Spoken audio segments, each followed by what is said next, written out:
우주항공도시로 비상하고 있는 진주 출신 양혜영 의원입니다.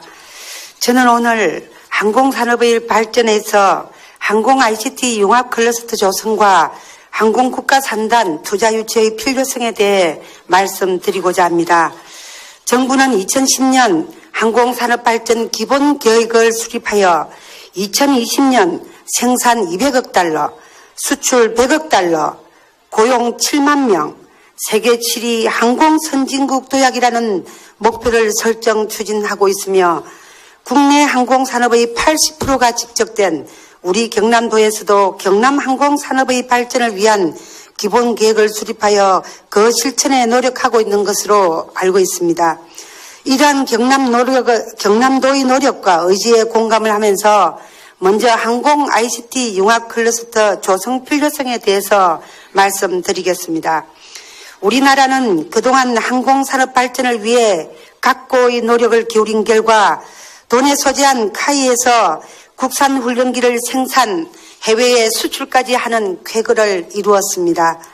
세계에서 6번째로 초음속 항공기를 수출하는 국가가 되었다는 사실에 우리는 적지 않은 자부심을 가진 것이 사실이었습니다. 그러나 실상을 들여다보면 현실에 안주하고 그냥 지나치기엔 부족한 점이 없지 않습니다.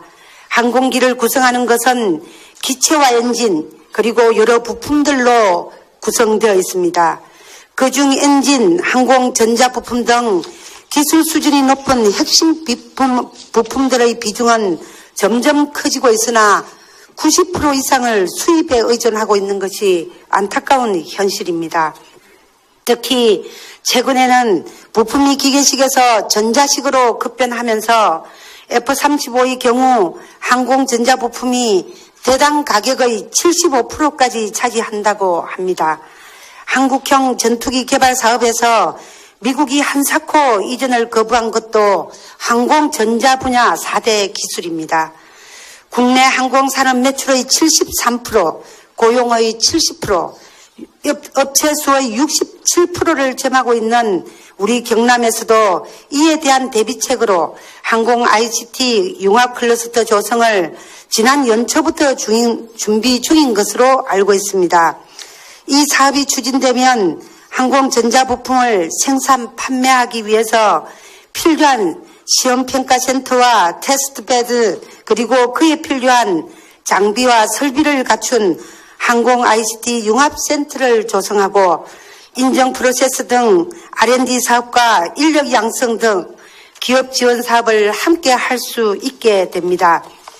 또한 우리 항공 ICT 부품의 수입 대체 효과가 눈부시게 나타날 것입니다. 16년 현재 10%에 불과한 T50 항전 부품 국산화율이 2020년이면 40%까지 늘어납니다.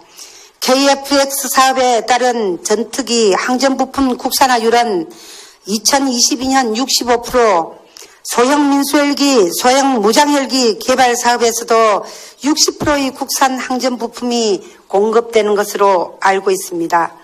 전국에서 유일하게 항공산업이 규제 프리존 지역 전략 산업으로 지정되어 있는 우리 경남도 도의원의 한 사람으로서 또 국가항공산단의 지역구 의원으로서 항공 ICT 융합 클러스터 조성의 필요성을 다시 한번 강조드립니다.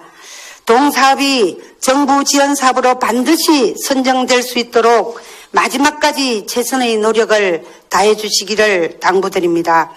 다음은 항공국가산단의 투자 유치 필요성에 대해서 말씀드리겠습니다. 2014년 12월 진주 사천 항공산단이 국가산단으로 확정되었으며 금년 말 국토부에서 산단 계획이 승인되고 내년부터 보상을 거쳐 착공하게 되는데 항공국가산단은 2020년이 되어 50만 평의 규모로 준공되고 본격적인 운영이 될 때면 진주 사천 중심의 100만 신도시 기반이 구축될 뿐만 아니라 경남과 대한민국의 미래 먹거리가 될 것입니다. 그러나 이러한 청사진이 현실화되기 위해선 지금부터 준비해야 할 것이 하나 있습니다. 바로 산단을 채울 기업과 유관기관 유치입니다. 산업단지만 조성하고 그곳에서 왕성기업 활동이 이루어지지 않는다면 노동하는 노력이 쑥 돌아갈 것입니다. 이에 보면 이 시점에서 우리 경남도가 지금부터 서둘러도 결코 이르지 않다고 생각합니다. 건시한 기업과 이를 뒷받침할 R&D기관 지원 시설들을 하나하나 유치해 나가는데 노력을 다해 줄 것을 당부드립니다.